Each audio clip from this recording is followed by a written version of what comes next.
샬롬. 우리 한 주 동안 잘 지내셨습니까? 우리 지난 주간에는 또 이렇게 가정 예배로 만나지 못했는데요.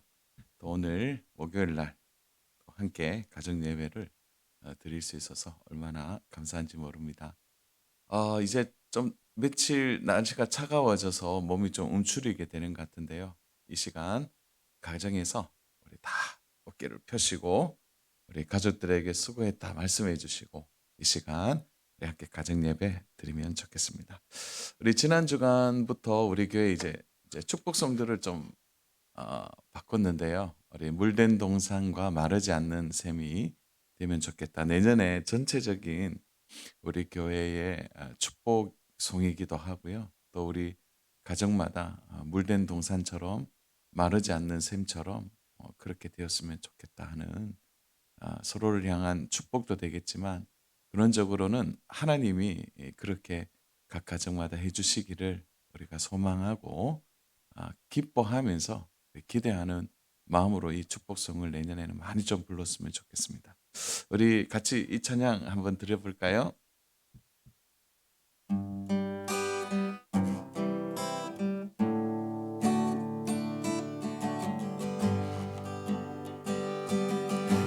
주님 너를 항상 인도하시니 메마른 땅에서도 너를 만족시키리. 주님 너를 항상 인도하시니 메마른 땅에서도 너를 만족시키리. 너는 물된 동산 같겠고 마르지 않는 샘 같으리. 너는 물된 동산 같겠고 마르지 않는 샘 같으리. 주님 너를 항상 인도하시리. 메마른 땅에서도 너를 만족시키리. 주님 너를 항상 인도하시리. 메마른 땅에서도 너를 만족시키리. 너는 물된 동산 같겠고 마르지 않는 샘 같으리. 너는 물된 동산 같겠고 마르지 않는 샘 같으리. 너는 물된 동산 같겠고 마르지 않는 새 같으니. 너는 물된 동산 같겠고 마르지 않는 새 같으리. 우리 한 번만 더. 너는 물된 동산 같겠고 마르지 않는 새 같으리. 너는 물된 동산 같겠고 마르지 않는 새 같으리.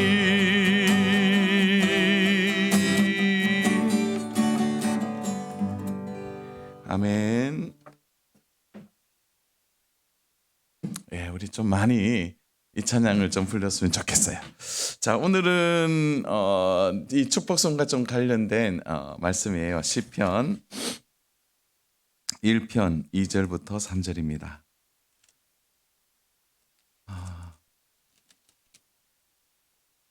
우리 시편 1편 2절 3절 우리 같이 한번 읽어볼까요? 오직 여호와의 율법을 즐거워하여 그의 율법을 주야로 묵상하는도다.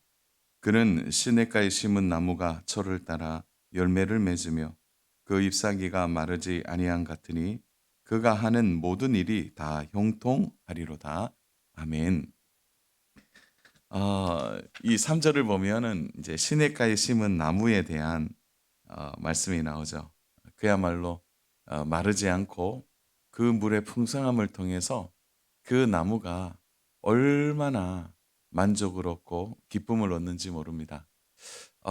이것이 바로 물된 동산과 마르지 않는 샘으로 오는 나무의 기쁨이고 나무의 즐거움이죠.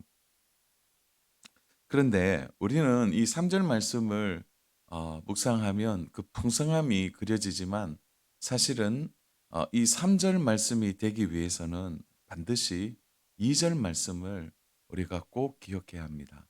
왜냐하면 이 풍성한 그야말로 이 물된 동산, 마르지 않는 샘으로 통해서 얻어지는 이 모든 것이 사실은 2 절의 말씀을 통해서만이 가능하기 때문이에요. 그래서 2 절은 참 우리에게 적극적인 신앙생활의 태도가 어떻게 되어야 하는지를 잘 보여주고 있어요. 우리 2절 볼까요? 오직 여호와의 율법을 즐거워하여 그의 율법을 주야로 묵상하는도다. 그다음에 9 절이 그는 이렇게 나오죠. 그러니까 2 절과 3 절이 떨어져 있는 말씀이 아니고 사실은 2 절과 3절 말씀이 서로 연결되어 있는 말씀이죠. 그래 이런 거예요. 2 절을 해야 3 절의 문이 열리는 겁니다. 이게 너무 중요한 말씀이겠죠. 그래서 2 절을 보니까 적극적으로 우리가 무엇을 해야 하는지를 좀 보여주고 있는데요. 그것이 바로 우리가 하나님의 말씀을 즐거워하는 일이죠. 이게 즐거워하다라는 이 표현은 가끔 말씀을 보면 즐거움이 있을까요? 물론 너무 오랜만에 봐서 즐겁기는 하겠지만 그러나 하나님의 말씀은 매일 또 우리가 계속 묵상할 때 오는 그 기쁨과 즐거움이 있다는 것을 이 시인이 말하고 있는 것입니다. 그래서 하나님의 말씀을 즐거워하기 위해서는 그의 말씀이 어떻게 묵상되어야 되죠? 주야로 묵상되어야 한다.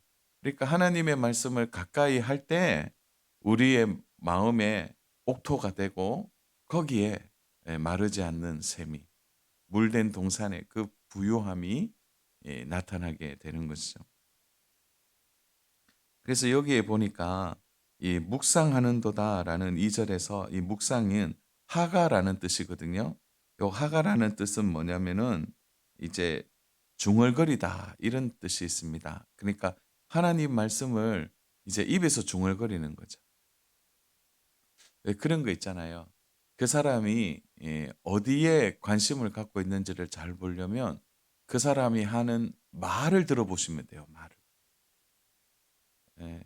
그래서 조금 뭐 이런 표현이 좀 그런데요. 매일 돈 얘기하는 사람들이 있죠. 돈, 돈, 돈, 돈. 그 사람은 이미 마음이 이 돈으로 묵상되잖아요. 또 어떤 사람은 아 우리 보니까 이제 청소년들 연예인 얘기 많이 하지 않습니까? 그래서 뭐 얘기 이렇게 귀 기울여 들어보면 연예인 얘기가 그냥 매일 나오는 거죠. 그것은 매일 그것을 보거나 이제 그 노래 그 사람들의 노래를 듣는 것이죠. 그래서 하나님 말씀을 많이 하는 것이 의도적이든 의도적이지 않든 우리의 입술에 계속 중얼거리는 것이 그게 묵상입니다. 그래서 시편 119편 97 절을 보면 이런 말씀이 있거든요. "내가 주의 법을 어찌 그리 사랑하는지요 내가 그것을 종일 작은 소리로 읊조리니이다." 작은 소리로 읊조리는 게 묵상이죠. 이렇게 하나님의 말씀을 가까이 하고 그 말씀을 읊조리는 그리고 그 말씀을 내 입술에서 되뇌이는 그에게 물된 동산과 마르지 않는 샘의 부요함을 하나님이 경험할 수 있도록 인도해 주시는 것입니다. 그래서 마지막 우리 사진 한 장 볼까요? 사진에 보면 이렇게 풍성한 그야말로 이 떨어지지 않는 물줄기가 계속 나와서 주변을 적시고 목마른 나그네에게는 시원한 갈증을 해소하는 물이 되기도 하고 주변의 꽃과 풀에 만족을 주고 동물들에게 만족을 주는 거죠. 근데 우리가 여기서 한 가지 기억해야 될 게 있어요. 그것은 동물들이나 풀과 꽃은 걱정하지 않는다는 거죠. 언제나 그곳에 가면 풍성한 물이 있고 그 시원한 그 생수가 공급된다는 것을 그들은 알고 있습니다. 시편 23편에 보면은 양의 이제 이야기가 나오는데요. 양은 절대 먹이 때문에 고민하지 않습니다. 누가 고민하죠? 양을 인도하는 목자의 모시기 때문에 그렇습니다. 우리가 하나님의 말씀을 가까이 하고 하나님의 말씀을 우리 안에 두고 그 말씀을 하가 중얼거리고 또 그 말씀을 가까이 하려고 할 때 이 풍성한 그야말로 물된 동산과 마르지 않는 샘의 몫은 하나님이 하실 것입니다. 우리는 그것을 걱정하지 않아도 됩니다. 어떻게 마르면 어떡하지? 물이 없으면 어떡하지? 그것은 우리가 해야 될 일이 아니죠. 목자 대신 하나님이 우리의 삶을 분명히 물된 동산과 마르지 않는 샘으로 인도해 주실 것입니다. 그때까지 우리에게 해야 할 일은 하나님의 말씀을 가까이 하는 일입니다. 이 일을 놓치면 다 놓치게 되는 것이죠. 이 사실을 알고 하나님을 가까이 하고 붙드는, 그래서 서로 물된 동산과 마르지 않는 샘의 부요함을 2023년도에 경험하고 또 다가오는 성탄을 기쁨으로 준비하는 우리 농공의 모든 가족들이 되었으면 좋겠습니다. 기도하겠습니다. 하나님 아버지, 물된 동산과 마르지 않는 샘의 축복이 오늘 함께 예배하고 또 함께 축복하는 우리 농공의 모든 가족들에게 있기를 원합니다. 하나님께서 부유함을 주시고 만족함을 주시고 하나님께서 우리를 인도해 주실 것을 믿고 믿음 안에 깨어서 언제나 하나님 말씀을 가까이 하는 우리 복 있는 믿음의 모든 우리 가족들 되게 하옵소서. 예수님의 이름으로 기도합니다. 아멘. 우리 한 주 동안 승리하시고 이제 가족들끼리 손을 잡고 한마디씩 연세 기도하시고 마무리하시면 좋겠습니다. 우리 다음 또 목요일에 만나겠습니다. 샬롬.